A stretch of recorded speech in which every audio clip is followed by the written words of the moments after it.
What's up everyone, Jack here from Half Chrome. So this is the DJI FPV drone and this is the Insta360 GO. And when you combine these two things, you can get some pretty unique footage. Now we've done this before with a typical FPV drone, we've done this with Mavics, we've done it with other drones.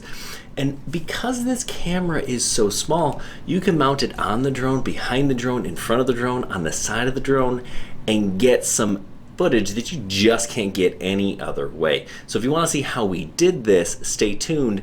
And you know what? I'm not so sure it's such a great idea with this thing, and I'll tell you why I think that too. So stick around.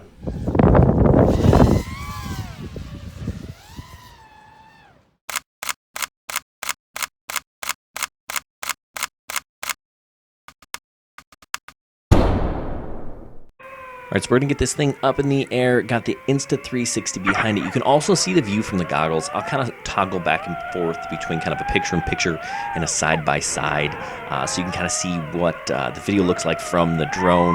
I kind of like the side-by-side a little bit more. But yeah, this is super fun, and if you wanna see how we did it and the issues we had, I'll roll that at the end of this video. So enjoy some unique flight from this DJI FPV drone.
So how we make this happen, I took a couple of carbon fiber arms from another drone frame and I bolted them together. I bolted this little mount for the 360 GO on the end, and then I used some VHB tape and a handful of zip ties to securely mount this thing here.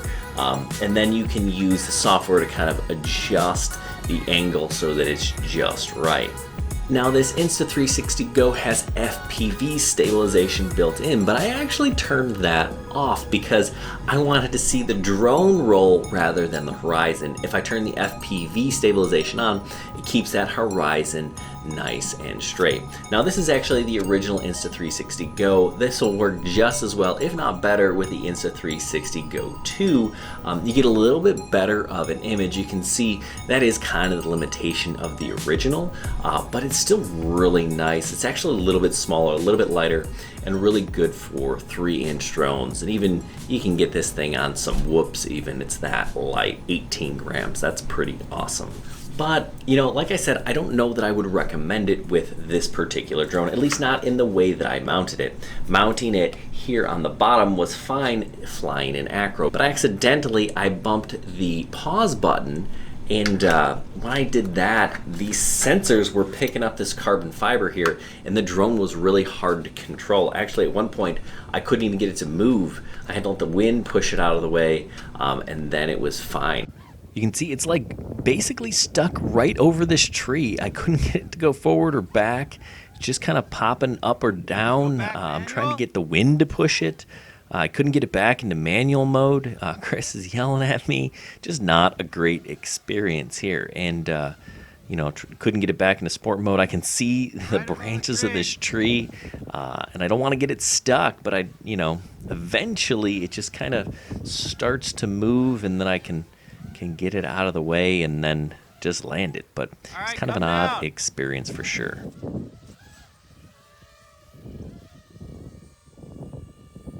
It was just really kind of strange and odd, and Chris is like, move left, move right. I'm like, I can't, it won't fly the way I want it to. So in acro, totally fine, or manual acro, same thing.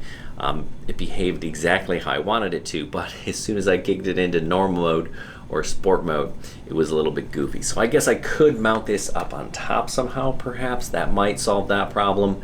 But, you know, it's not something I'd recommend everybody try. If you want to try it, you know, keep that in mind.